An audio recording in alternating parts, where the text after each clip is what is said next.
Hi everybody, this is Matt, and welcome to the ultimate guide on how to learn languages for beginners. I'm really excited to share this because I really do think there is a lack of just kind of a complete guide for helping people to learn a foreign language, right? A lot of the advice out there is thrown at you in bursts, and as a beginner, it can be very overwhelming, knowing what to do, what to look out for. And I thought I would kind of bring together a complete package to help people with this process. But even if you're not a beginner, even if you're intermediate, you're more advanced, I do think there's some pieces of information that will be relevant and useful for you. And so with that being said, let's go ahead and get started. So like I was saying, there are really not a lot of good intro guides out there. A lot of the advice that's thrown your way usually is presented in short bursts, or a lot of people just don't know where to get started and they just kind of pick a random language learning app that they've heard of or whatever.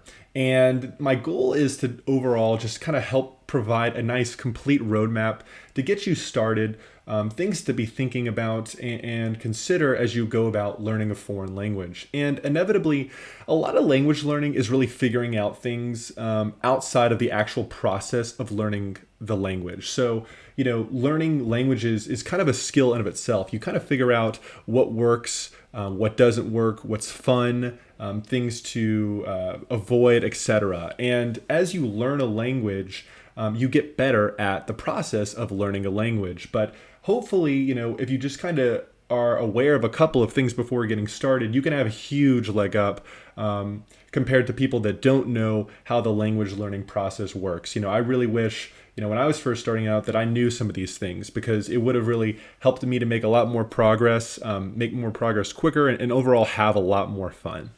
And, full disclosure, this will probably be a very long video. Feel free to skip around or come back to sections, when it's relevant for you. And I will post the video timestamps in the description so that you hopefully can navigate things relatively easily. And once again, this video can be really useful for people that are not just beginners. If you're an intermediate or you've been learning languages for a while, I'm sure that there'll be pieces of information here that will be useful to you, because I will be talking a lot about things that aren't necessarily related to beginners in learning a language. So that's what I had to say. So let's go ahead and dive right in.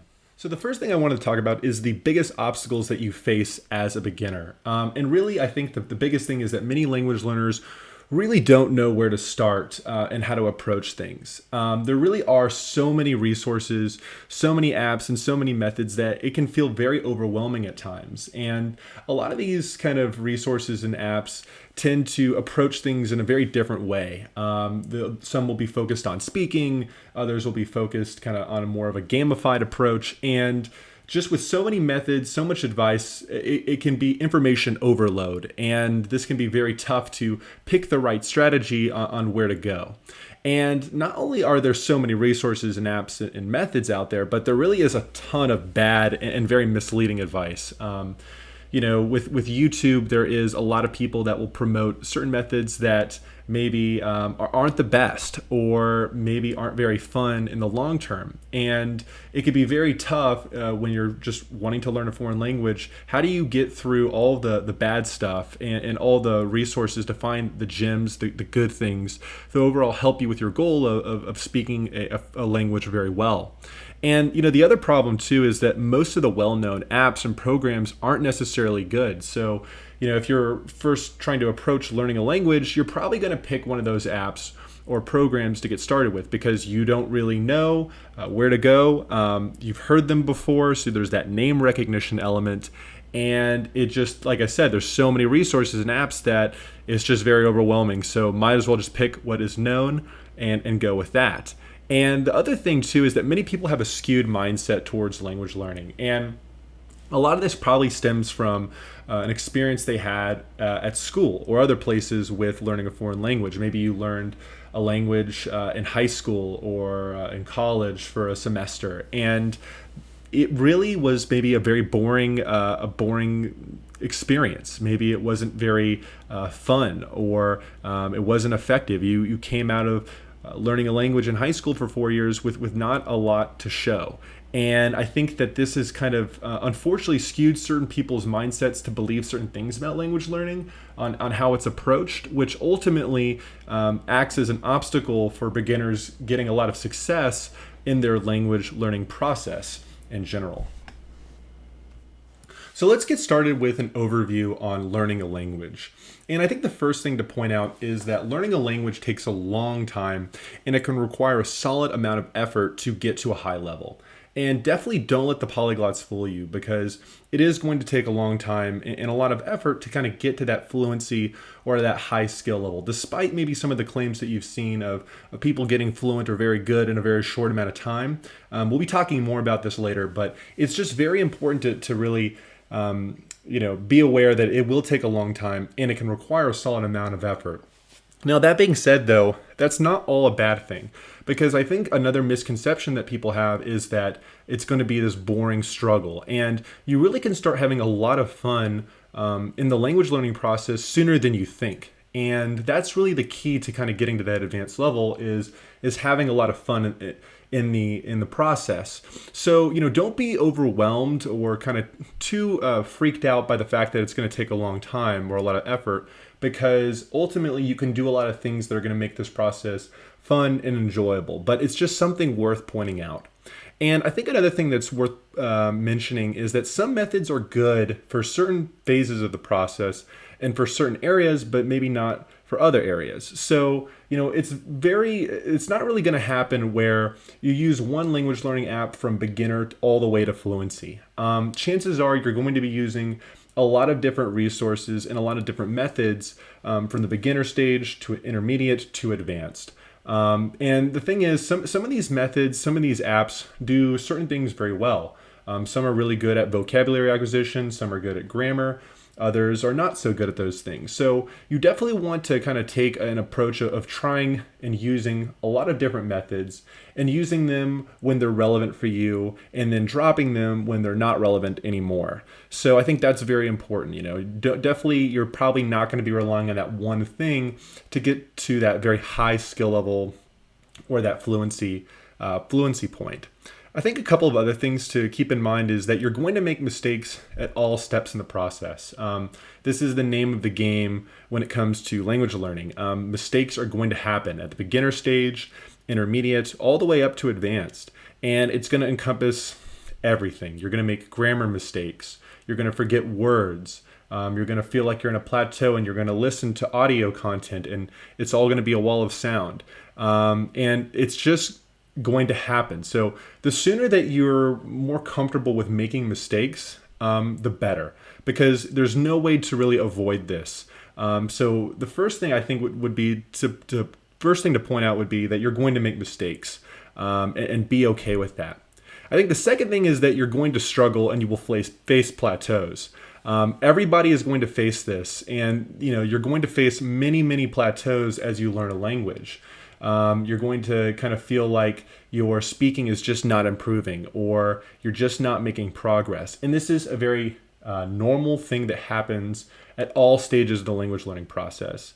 And there's ways to get over those, but just be aware that they're going to face plateaus. And for a lot of beginners, once they face that first plateau, they quit because it just seems like such a struggle. But just be aware that there will be a lot of plateaus as you go about learning a language.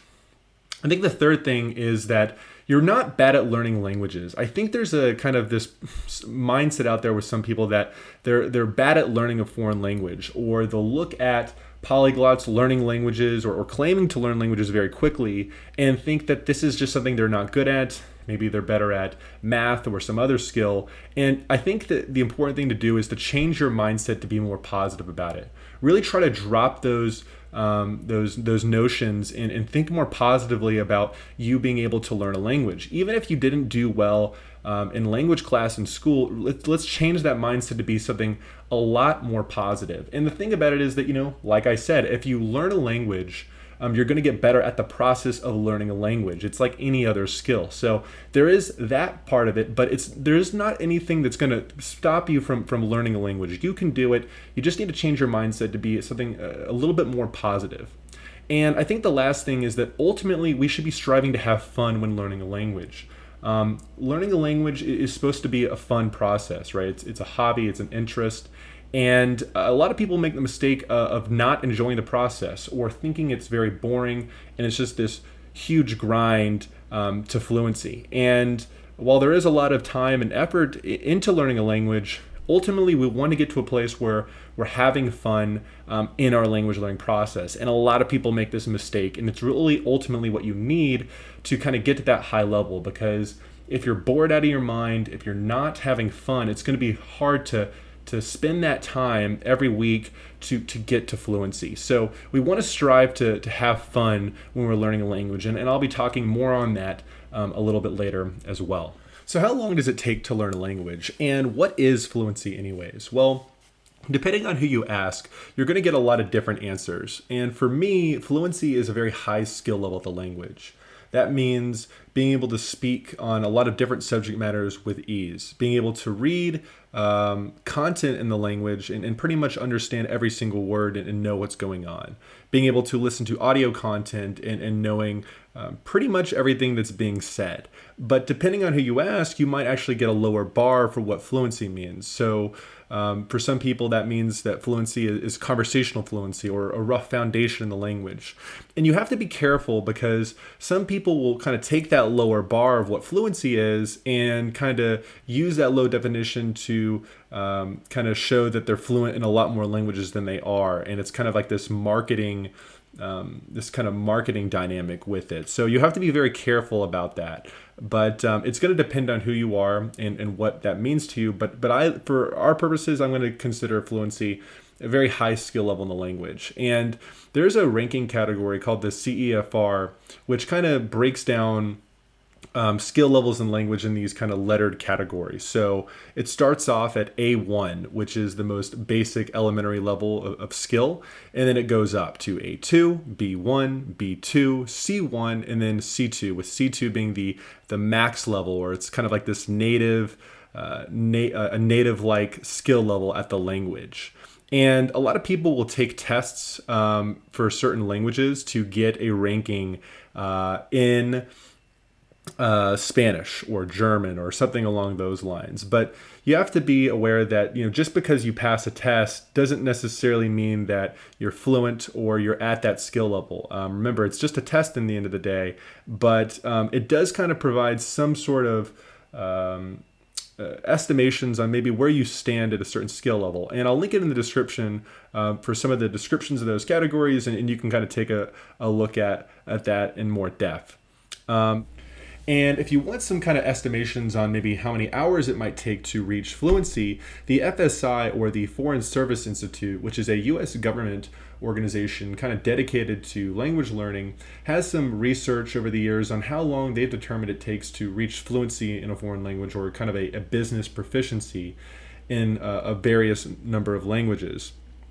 And you have to be careful, because with the FSI, they probably have a degree of complexity in their language learning process, and they probably approach language learning in a certain way. And so for you, it might not necessarily be the same hour totals as it is for them. It might take longer or shorter amount of time, but they are some kind of good guidelines to be familiar with on how long it might take you to reach those levels. So for example, on Italian, they have 600 to 750 class hours. Remember, these hours are also in class hours versus independent study. For Indonesian, it's 900 class hours. So I'll link it in the description. I think it's very useful just to kind of get a rough idea, and you can read more on their website as well.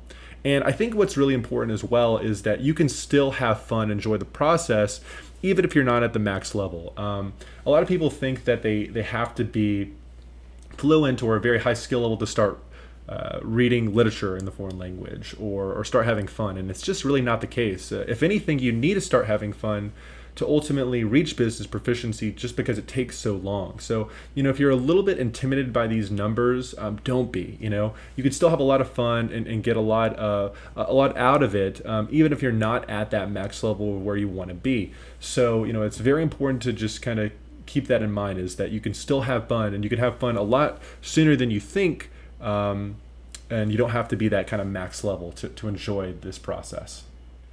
So let's talk about the main areas of language learning. And I think this is important because you really want to understand all of these areas, because some of them are going to be more important than others, and some will be more relevant at certain phases of the process over others. So to start off with, we have vocabulary, or acquiring new words. And this is probably the single biggest thing and the most important thing to do in learning a language, is acquiring a ton of words. You're always going to be doing this, whether you're a beginner, intermediate, or advanced. The big difference is that the way that you acquire new words will probably be different if you're a beginner versus at an advanced level.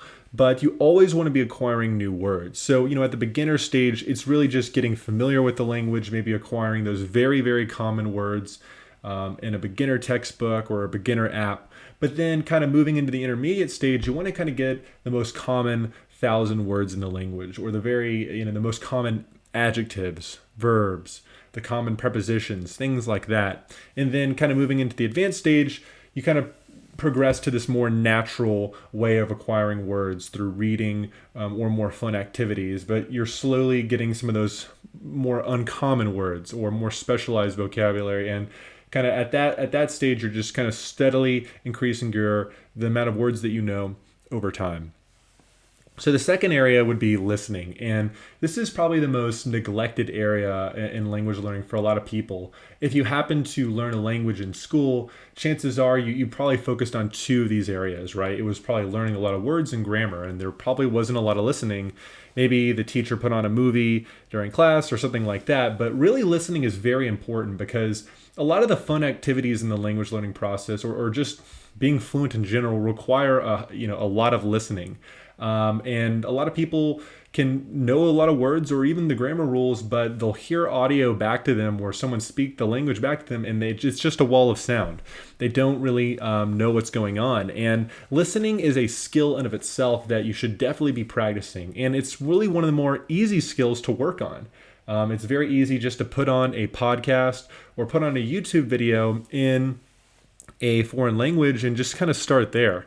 So, definitely you want to be listening a lot at some point in the foreign language, because it's a skill in of itself, just getting used to the sounds and getting used to processing audio content in a rapid manner. And it's just going to be something that is very critical to your enjoyment of the language. If you want to watch Netflix shows, for example, or play video games in a foreign language, you're going to have to eventually cultivate that skill of listening. So definitely that's probably the second most important area to work on if you really want to get fluent. So the next area is reading. And reading is very important because it's something that a lot of people want to do in general when they learn a foreign language. They want to read literature or newspapers. And it's also very critical just to function in the language. If you want to travel overseas, reading is very important. But beyond the kind of practical uses of reading, reading is also a great way to acquire a lot of vocabulary, especially kind of more in the intermediate and advanced phase, where you pick up vocabulary in a more natural and a more fun and gradual manner versus using a textbook or a flashcard system. So, beyond vocabulary acquisition as well, it's a very easy way to kind of internalize grammatical concepts and have those reviewed over time as you read, right? Because when you read in a foreign language, not only are you encountering new words, but you're seeing grammar in action. And so reading is just an amazing skill, and a lot of people also start way too late with reading in a foreign language. So that is probably the third area that you want to be focused in on.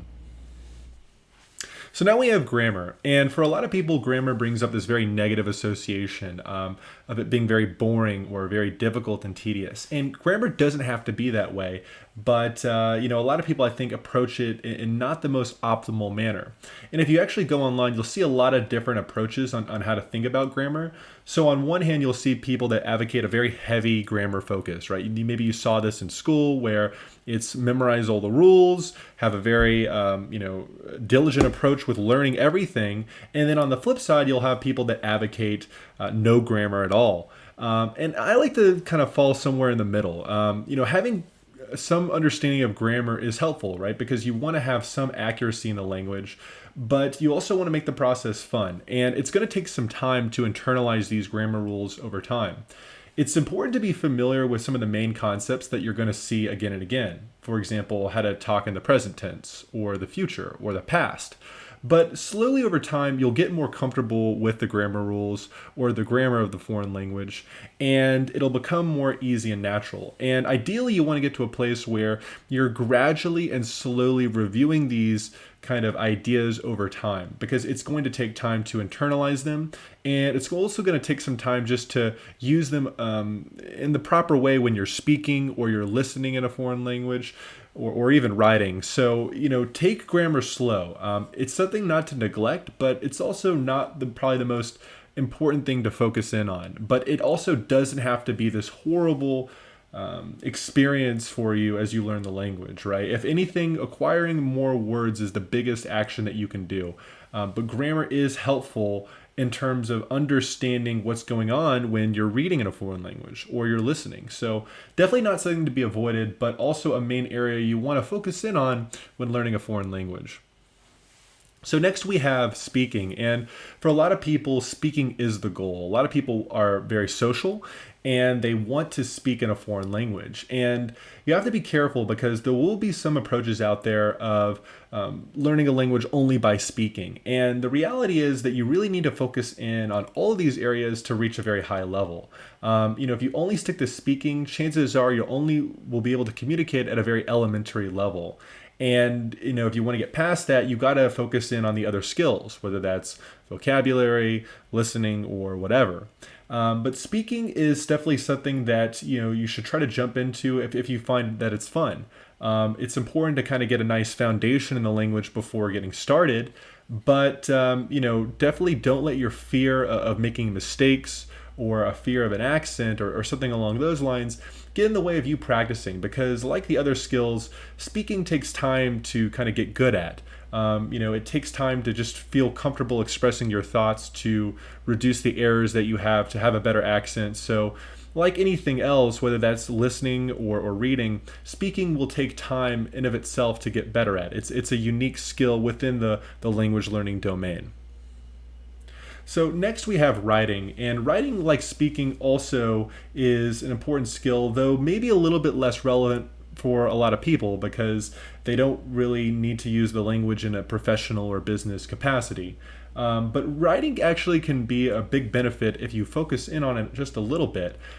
So for a lot of people, they don't have access to a conversation partner or speaking the language with others on a frequent basis, and writing can be a great alternative, because you can think of language learning in kind of two main domains: input-based activities and output. So input would be taking in the information, right? Whether that's vocabulary, listening, or reading, versus output would be outputting the language, so speaking or writing. And when you don't have a conversation partner, writing is a great way to kind of just work on expressing yourself in the foreign language. And inevitably, you'll also work on grammar and just expressing yourself more elegantly. So writing can definitely be a big benefit, though for some people, it's just not something that they really want to work on. But I do think it can be helpful in your language learning process. But compared to some of the other areas, it's definitely not probably where your main focus should be. And then lastly, we have miscellaneous, and this is kind of, anything else that might fit into the language learning process. Some people value learning about the culture of the foreign language, or anything else that would fit here. And pretty much, you should be doing things that ultimately are effective for you, or are fun for you. But I also like to put things in this category like goal setting, or creating a routine, because a lot of these things that are even outside of the domain of learning the language can be very important, or just as important, for success when learning a foreign language. So where do you start? Well, it's going to depend based on the language that you're learning, but hopefully I can give you a rough foundation on how to approach things and try to teach you how to fish versus giving you the fish or giving you the exact app or method. Because a lot of language learning is exploratory in nature, and ideally if I can teach you how to think about language learning, how to approach things, then you can find out the best way to go about that process for yourself and the language that you're learning. But let's just get started. And I think that the first thing to think about is just start out with some sort of beginner starter material. It doesn't really matter too much what it is, but the main idea is that we just want to be exposed to the language for the first time. That can be common language learning apps or some of the textbooks or beginner language learning books that are out there. Two recommendations on the book front. I like the 10 Minutes a Day books for language learning, but a lot of people also like the Asamil books as well. Or you can just pick a very common language learning app. And obviously with this, there's paid options and free options. Either will probably do. The main idea is not to take that app, to take that book all the way to fluency or finish the entire thing, but rather just be exposed to the language at a very high level. We want to just be familiar with kind of how the language looks, maybe pick up a couple of words, a couple of phrases, and things like that. But after that, we really want to move past that beginner textbook, the beginner book, the beginner app, because a lot of times they're not very effective. And we can move on to things that are a lot more fun and effective if we just kind of drop that material when it's no longer useful. Like I said, if you want to go through that entire app or that entire book, by all means. But my idea with it is just get a rough foundation, a rough start with the language with that stuff. But after that, you really want to move on to kind of two main ideas. One is acquiring a lot of vocabulary, a lot of words, and then a rough grammar foundation. Now, the name of the game a lot of times with language learning is vocabulary acquisition, learning a ton of words. And as a beginner, it's no different. If you want to talk about what's the biggest thing that's going to help you to just get better really quickly as a beginner, just acquire a ton of words. And there's a lot of different methods out there. There's a lot of different ways to approach it. But at that beginner stage, we want to acquire a lot of words as quickly as possible because that gives us flexibility to do so many more things in the language. But beyond vocabulary, we also want kind of a rough grammar foundation. We want to understand the very important, very critical items in the language, whether that's how conjugation works. Is there some sort of word order with our language? How do you conjugate or talk in the present tense or the past? And you don't need to memorize every single thing. You don't need to have it completely down 100%. It's just to be exposed to these ideas such that you can slowly internalize them over time and also just be exposed to them such that if you see them when you read or you listen to foreign language, you can notice that. And then that allows you to slowly internalize it even better over time. So post the beginner stage, what we really want to do is accelerate our vocabulary acquisition. This is really the name of the game to get to that intermediate stage and ideally to a place where we're having a lot of fun. And we also want to work on some of the other pieces of the puzzle like listening, but let's focus in on vocabulary for now. Probably the most effective way to learn vocabulary in that beginner or intermediate phase is through SRS or space repetition systems or flashcard apps. And the two most common would be Memrise or Anki, and I'll link those in the description below, but they really are an effective way to acquire words in kind of a flashcard-like system.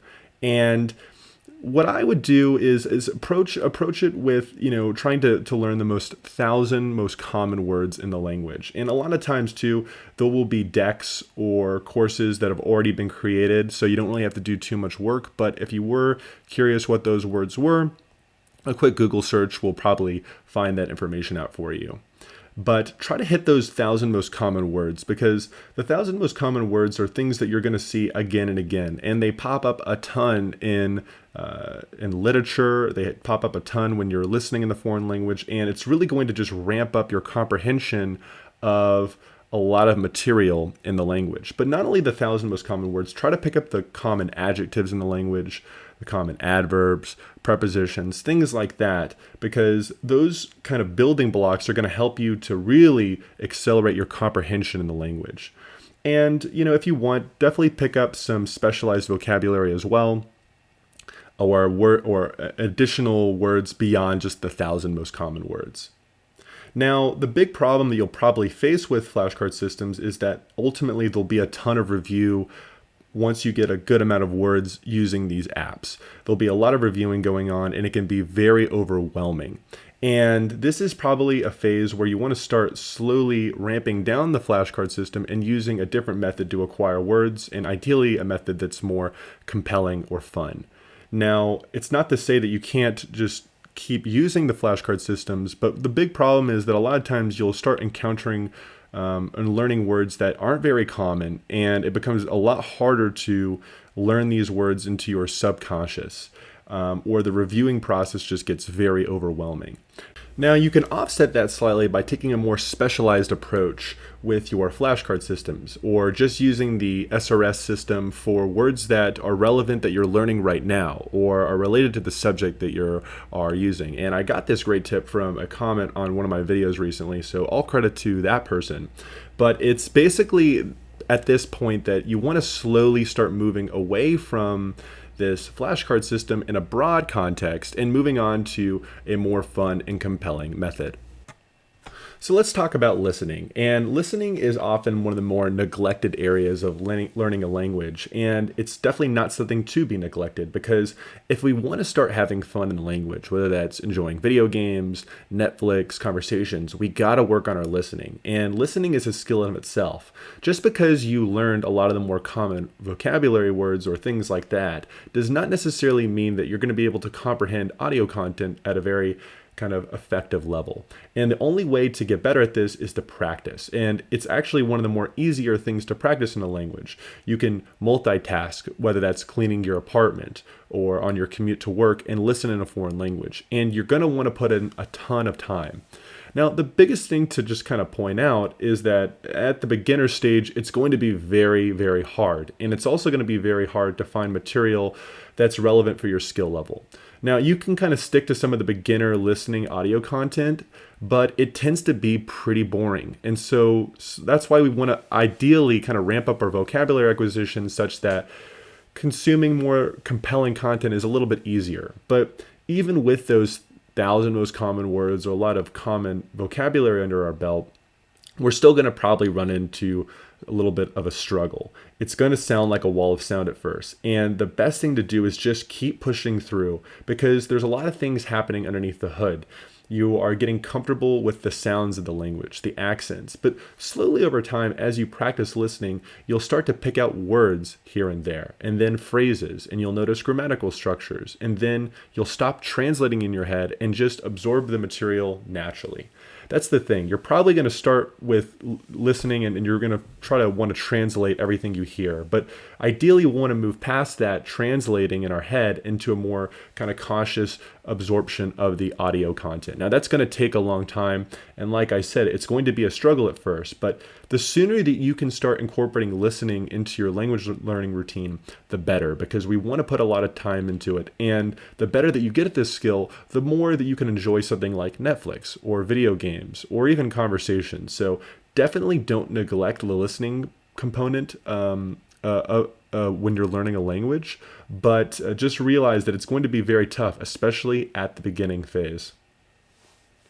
So the next would be reading. And like I said, reading is an amazing way to acquire vocabulary in the advanced phase and just kind of further out into the language learning process, because it's an amazing way to just pick up words, but also have a lot of fun at the same time.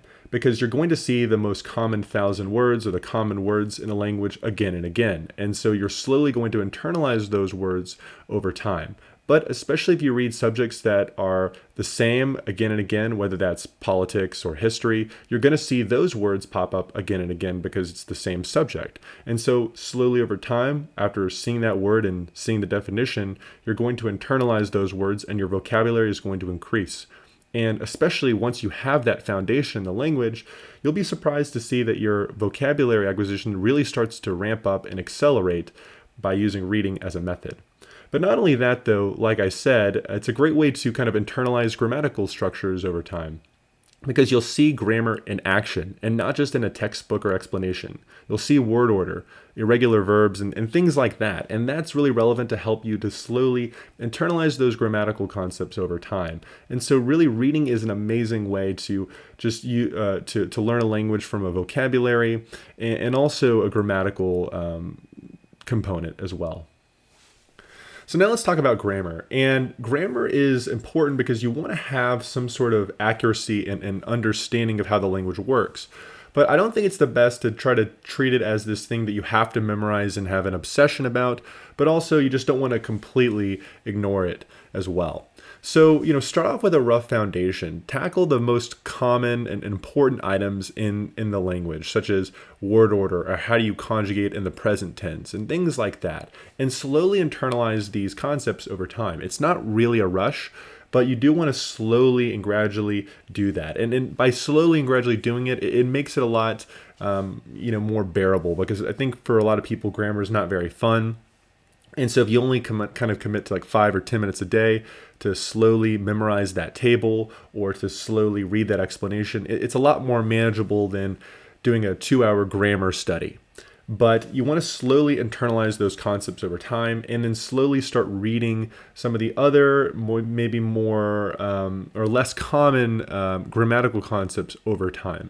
And what you'll find is it's going to take some time to slowly internalize these concepts. You might even memorize some of the tables or the main ideas in the grammar and the language that you're learning, but it will take even more time to slowly start using it effectively in conversations or to process it immediately when listening in a foreign language. And this just takes time to get comfortable with these concepts.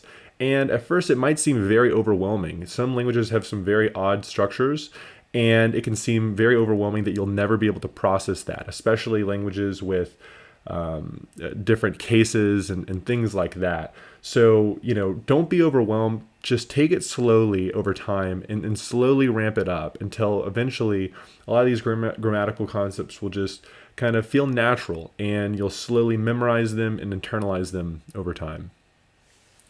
So let's talk about speaking. And for a lot of people, speaking is the goal. A lot of people are very social and they want to start speaking immediately. And I think the best way to approach speaking is to try to get a rough foundation in the language before beginning, because ultimately that's going to allow you to have more fun and compelling conversations and versus just kind of very elementary and very basic conversations. So, once you have that foundation in vocabulary and some understanding of grammar, you have all the tools you need to start speaking. And with speaking, it's a skill like anything else.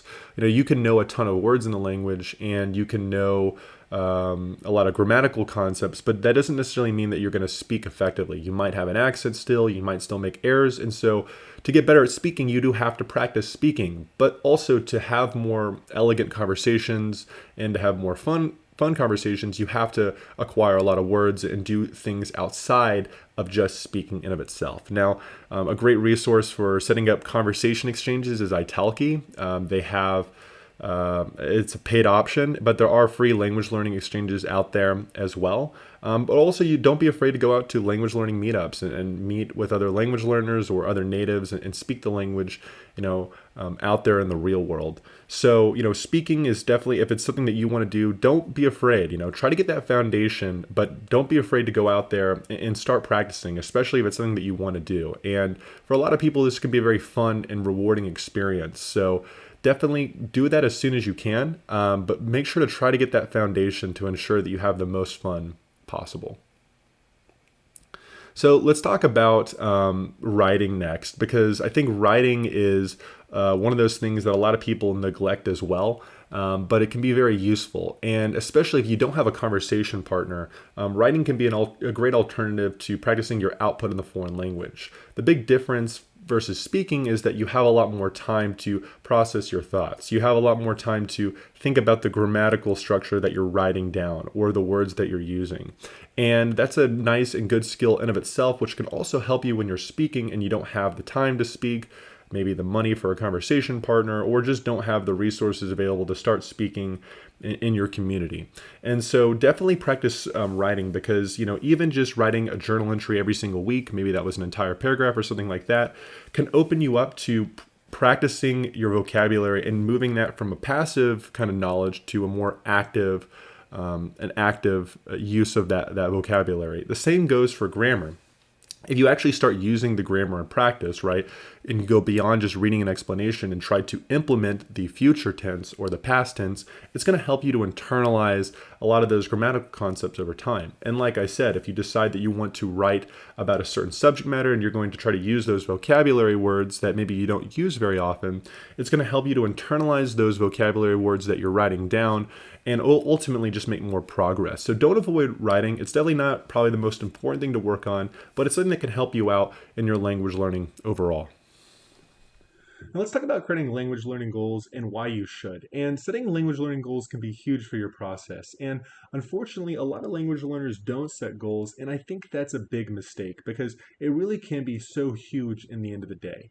And one of the biggest obstacles that you'll probably run into as you learn a language is it's really hard to know how good you are at the language. For example, how many words do you really know? Or how well do you really understand grammar concepts? It can be very hard to measure yourself when you are learning a language.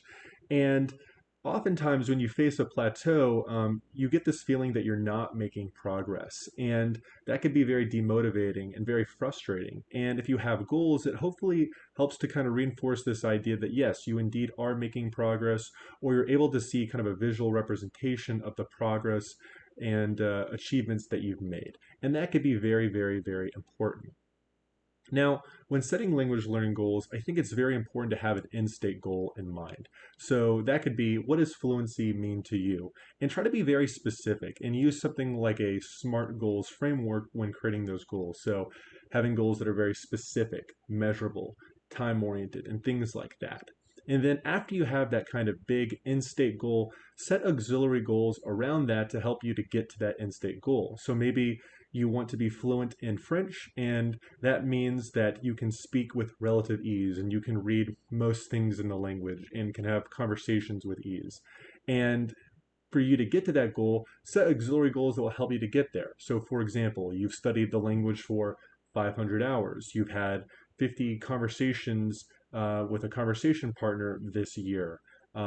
You've traveled to the foreign country. Set up goals that will ultimately help you to get to that end state goal. And I have a video about how to create language learning goals, which I'll link in the description, which goes into a far more depth than I will be covering here. But the important thing to do is really definitely consider setting language learning goals. And you'll thank yourself later, especially when you see that progress over time and you kind of have a visual representation showing you all of the progress you've made over the course of the months that you've studied the language. Now, another important thing to consider is building yourself a language learning routine, which I also have a video on, which goes into far more depth. But the key here is that consistency and steady progress will be ultimately very helpful for you in the end of the day.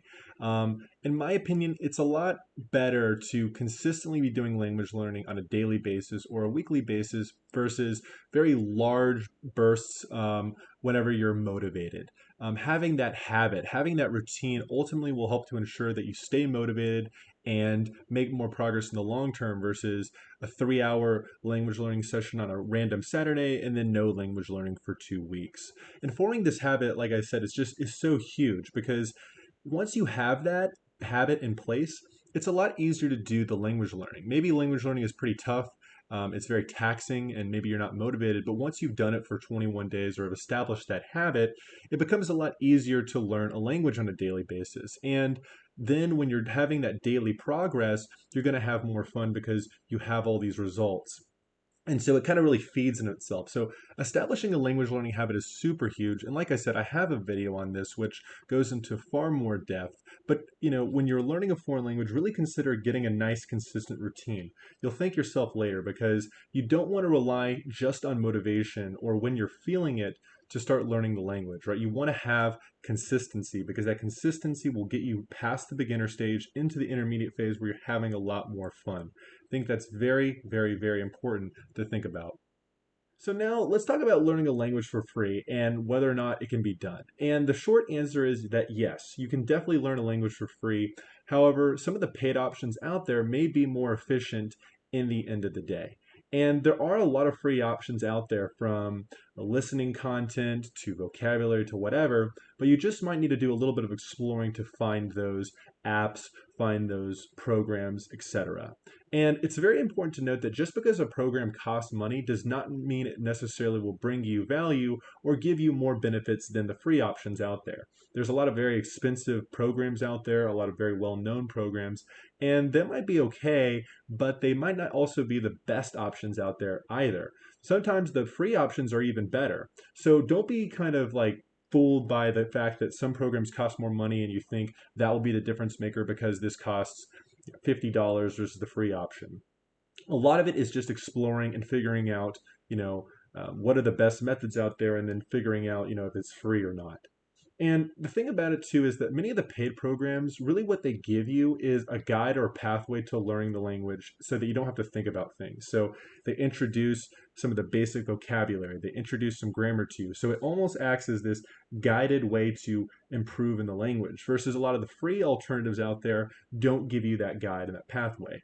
But if you're willing to take language learning into your own hands, that's not a problem. A lot of the free options will be better than these paid programs because, in the end of the day, the biggest thing these paid programs offer you is a pathway to learning where you don't have to think about things. Ultimately, when you're determining what to use in terms of methods for learning a language, focus on the key principles that we talked about earlier, such as heavy vocabulary acquisition, especially at the beginning, getting that nice grammar foundation, and improving your listening skills. No matter if it's a paid option or a free option, ask yourself if it's really helping you with these key principles in the end of the day. Now, another thing I wanted to talk about is selecting a language. And sometimes people will ask questions on what language should they learn or what's the easiest language to learn. And ultimately, you should pick the language that you want to learn. Because learning a language takes a long time and takes a lot of effort, ultimately, you want to pick the thing that you want to do. I would be very wary of picking the languages that are so called useful because there are a lot of traps that you can fall into. A lot of these useful languages also could take a lot more time than the language that you want to learn. And if you're really not interested in the language, you're not excited by the culture, or just like I said, you're not interested in really learning the language, but you think it's useful, you're probably going to quit because you really need that motivation. You need that fun factor to ultimately get to that very high skill level. And if you're enjoying it and you're really motivated to learn a certain language, even if it's maybe a little bit less useful, I think that you ultimately will be more successful in the end of the day. Now, another thing that's kind of worth pointing out is that certain languages that are similar might be, I guess, easier to learn than others. So, for example, if you know Spanish already, picking up Portuguese might be a little bit easier because Spanish and Portuguese are very similar to one another. But like I said, ultimately pick the languages that you want to learn, right? Don't pick the language because it's useful or it's easier for your, for your native tongue. Because, like I said, it's going to take a long time. It's going to take a lot of effort, and ultimately, you're going to need that motivation and that desire to help you to get to that high skill level. So, once again, when selecting a language, do what you want to do, and ultimately, that will probably help you a lot more in the end of the day. So, inevitably, one question that comes up a lot is learning more than one language at a time. And when we're talking about learning more than one language at a time, it really comes down to two main components, a time component and a quality of time component. And it doesn't matter who you are, whether or not you're a complete beginner or a seasoned polyglot that's learned tons of languages. You're always going to run into this kind of main two issues. Now, on the time component, basically, when you learn more than one language at a time, you're going to have to dedicate more time to that. So let's say you are learning one language and you dedicate 1 hour every single day to learning a language, right? Well, if you do two languages, that's 2 hours, or three languages, 3 hours. And that could be a lot of time, right? Do you have the time to commit to learning more than one language at a time? Inevitably, what happens for a lot of people is they end up splitting that 1 hour up into multiple parts between the languages. So two languages would be 30 minutes each for that 1 hour study rather than investing an hour to each language. And inevitably, this just slows down your progress with each of the languages, and you start making a lot less progress in the end of the day. The second thing is the quality of time. So let's say that you dedicate an hour of study to learning a foreign language. Well, as time goes on, you're probably going to be less motivated. You're going to be more distracted. closer to that end of that hour. And so when you're studying more than one language, and you dedicate 2 hours to studying both of the languages, that second hour is probably going to be a lot less effective than that first hour, and thus you make a lot less progress in the end of the day. Even when you consider things like similar languages, so Spanish and Portuguese, for example, are similar and they probably have similar vocabulary, you're still facing the problems of that time component and that quality of time component as well. Ultimately, you kind of have to make the decision of whether or not it's worth it to you. But I really do think it's better oftentimes to just focus on one language than to split your time between the two languages. A lot of people that learn more than one language at the same time ultimately are at a very low or elementary level. And once the novelty wears off, you don't have much to show for it. And you're stuck with very beginner material and not with the fun and compelling content if you would have focused on the one language. So ultimately, like I said, it's up to you on how you want to approach things, but be wary of these kind of two factors when thinking about learning more than one language at a time. So another thing to be very wary of is language learning influencers, particularly on YouTube and other places, and the whole polyglot culture that goes around that. Inevitably, if you've encountered this content before, you'll see a lot of very wild claims out there of learning languages in a very short amount of time or reaching a certain level of skill.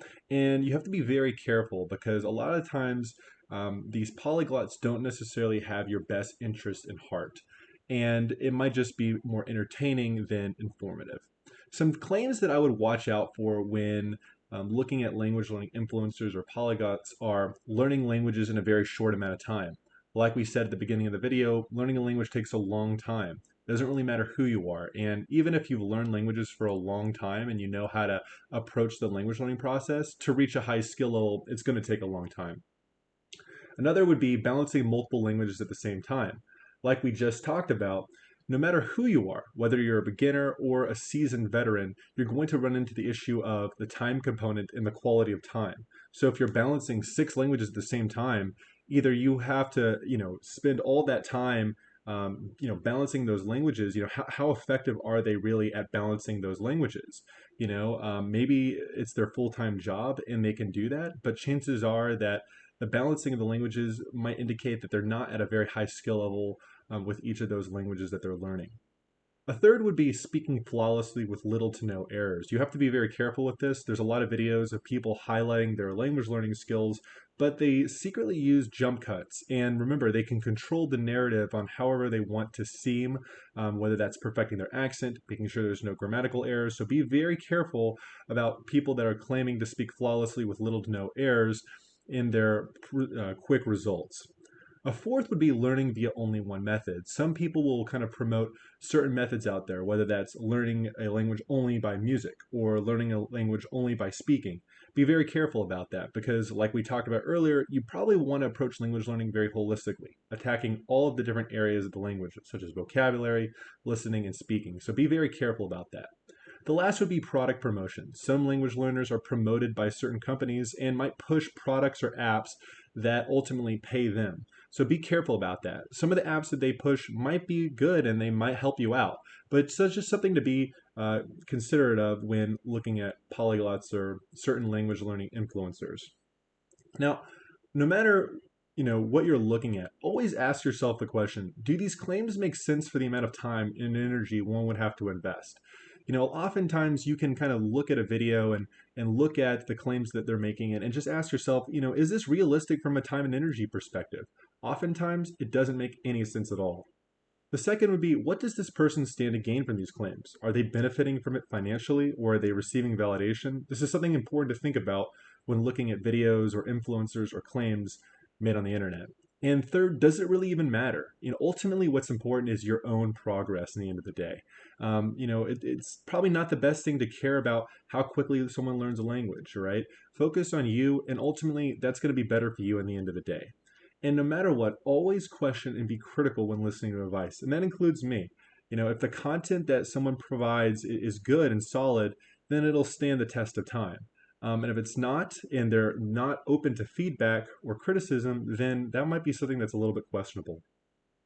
So now I wanted to talk about resources and starting resources when first learning a language. And part of learning a language is exploratory, and you should definitely be okay with that. always be exploring new apps, methods, and books when you're learning a foreign language. And a lot of the language learning process is just figuring out how to learn a language. And it just requires a lot of trial and error. And no matter kind of how much I explain to you in this kind of presentation, you ultimately have to kind of figure out how that process works for yourself. So always be checking out new methods, new YouTube channels in terms of how to best approach learning a language. And it's important to note that resources will vary between languages, with some languages having more resources or methods than others. So if you're learning a language that's a lot less common, you might have to dig a little bit deeper to find the right method for you. Now, in terms of starting materials and apps, I'm a little bit hesitant to kind of recommend specific apps or specific methods because a lot of times they'll change over time and it might vary depending on the language that you're learning. But I can hopefully give you some rough guidelines or some rough ideas on how to approach some of the starting material. So in terms of the books, there's two that I think are not too bad of choices. So one is the 10 minute a day language learning books. They kind of give you a nice foundation in the language and just kind of a nice broad exposure to the language overall. And then a lot of other people like the Asamil books, which would also give you something very similar. In terms of apps, like I said, it's going to really depend on your situation. Are you looking for free options? Are you willing to spend money? And oftentimes, even though a lot of these programs won't necessarily be the best tool overall to learn a language, they give you a nice start. And people are going to advocate different methods, such as Duolingo, Pimsleur. The key is just to check those things out, see if it's worth for you to checking out at that price point, and really just, it's not going to matter too much just because you want that rough foundation. Eventually, you're going to move past those programs and apps anyways. So, like I said, I'm a little bit hesitant to recommend a specific one, but if you have any ones that you really like, leave a comment below so that others can see. In terms of vocabulary and SRS systems, the two most common ones are probably Memrise and Anki, though there's other ones out there. And these are pretty good methods in terms of ramping up your vocabulary to that intermediate stage that we talked about prior. So check both those out. I'll link them in the description below. And then other resources that I really like are Link. Link is a kind of a monthly subscription paid option where it helps you to read in a foreign language. It's a great app, especially at a more intermediate and advanced level. I'll link that in the description as below. And then if you're looking for a conversation partner, Italki is a great paid option where you can find a language learning partner to practice your speaking skills. But it's also important to note that there's also free options and internet forums where people are trying to find language learning exchanges for free. So, that's also an option as well. So before concluding, I wanted to try to answer a few common questions in a rapid format kind of way, just because I see some of these questions quite frequently when I'm looking online or in other places. How long does it take to be fluent? Well, it's going to depend on what your definition of fluency is, but if you're talking about a very high skill level, depending on the language, it's probably going to take hundreds and hundreds of hours. So if you look at the FSI ranking system, some of the estimates for some of the European languages, like French or German, are going to range in the 500 to 800 hour mark, and the Asian languages are going to be more around the 1,000-ish to 2,000 hour mark. Now, it's going to depend based on the method that you use, how effective you are, and a bunch of other factors. So it really depends, but the answer is it's going to take quite a bit of hours ultimately to get fluent and very competent at a foreign language. Which language should I learn? Well, I think you should learn the language that you want to learn. Try to avoid learning a language that might be the easiest language or useful because learning a language takes a long time and it's going to require a lot of effort. And ultimately, if you're motivated to learn the language, that's going to help you in the long run in terms of making progress and having more enjoyment.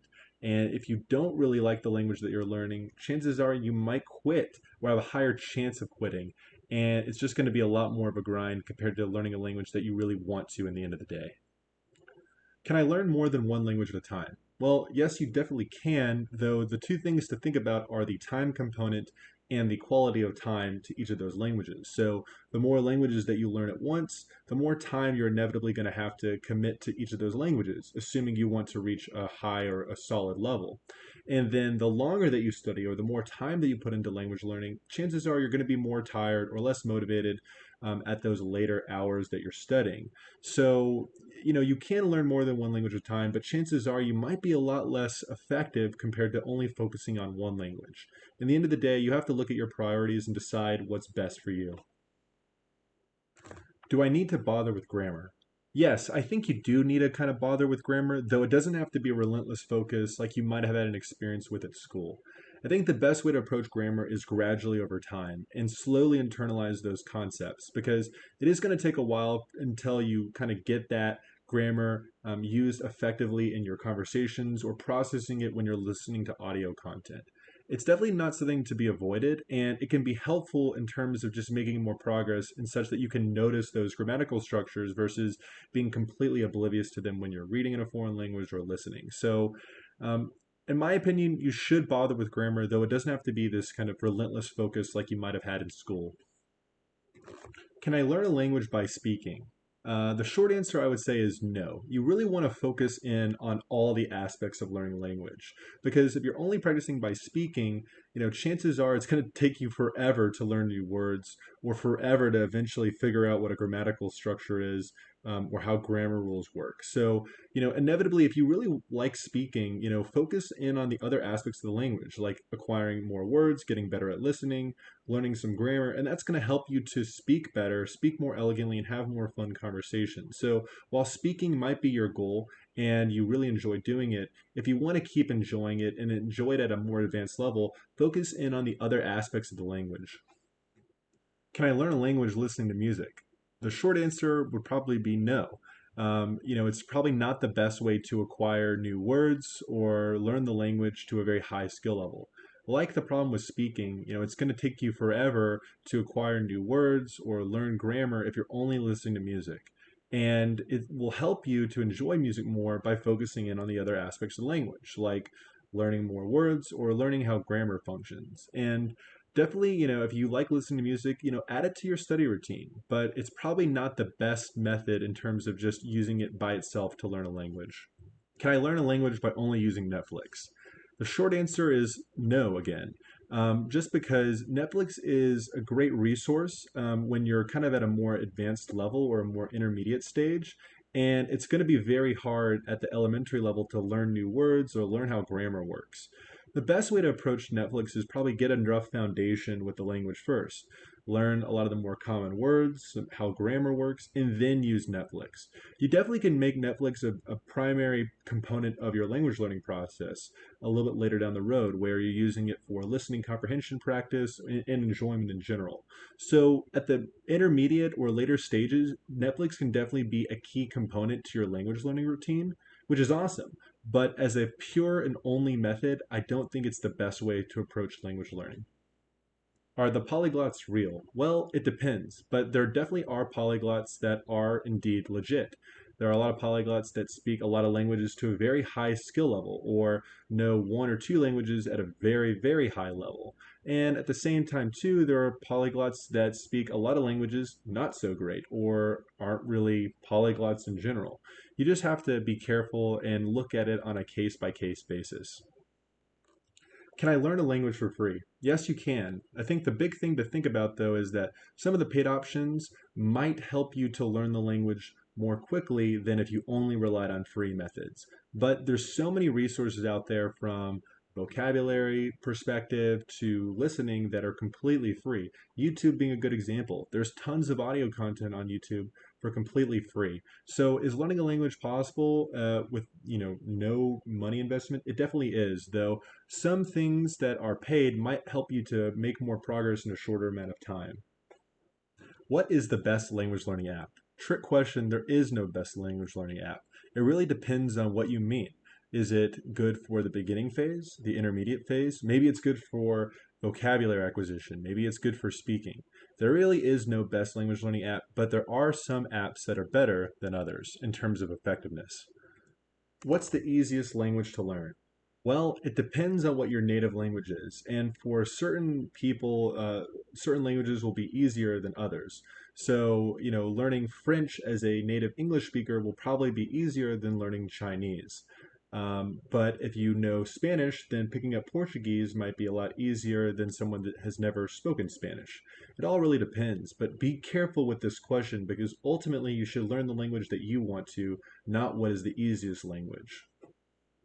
How do I get over XYZ plateau? Well, it depends on what you're having a plateau over, but for a lot of beginners, the answer usually is learn more words. Learning more words can really be the solution for a lot of people's plateau or feeling like they're not making a lot of progress. If it's not learning a lot of words, then oftentimes it's listening a lot more in the language. If you learn a lot of words and listen a lot in the foreign language, chances are you'll get over most of the plateaus you're facing. But remember, it just depends on what you're facing a plateau over. Ultimately, when you're facing those plateaus, analyze the situation, try to identify the problem, and search for solutions to get over that plateau. How do I get to the intermediate level? Well, for most people, it's going to be learning a lot more words. Learn a ton of words. That's the easiest and best way to get to the intermediate level. Learn the most common 1,000 words in the language, the most common adjectives, verbs, prepositions, and things like that. And also get a rough foundation in grammar. But chances are, if you want to reach that intermediate level, get a lot of words under your belt.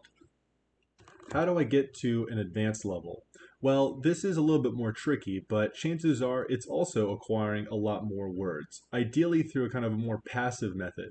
But it also means listening a lot in the foreign language, listening to a lot of audio content where listening is very comfortable for you in terms of processing the information that you hear.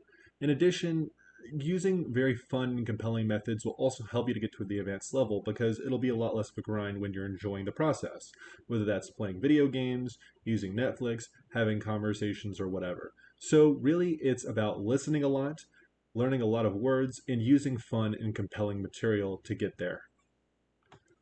Does having an accent matter? In my opinion, it doesn't, just because it takes so much time to get rid of an accent and sound like a native.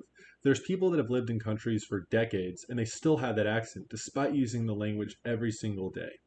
Ultimately, you should focus on those core principles first before even ever trying to reduce an accent, like learning a lot of words or getting to that fluency level. Eventually, it's going to take a lot of time to reduce that accent, and there's things that you can do, but it's probably the least important thing to do in terms of learning a foreign language. I hope you all have enjoyed this content. In the end, don't give up learning a language. It can be so rewarding and a lot of fun. And a lot of times, just changing your method and changing the strategy can be the big difference maker in terms of being successful in learning a language and not being successful. And I have a host of other videos that you might find useful on my channel. Check them out. And if you like this content, consider liking and subscribing. Leave a comment below and let me know what you think. And I'll see you in the next video. Take care.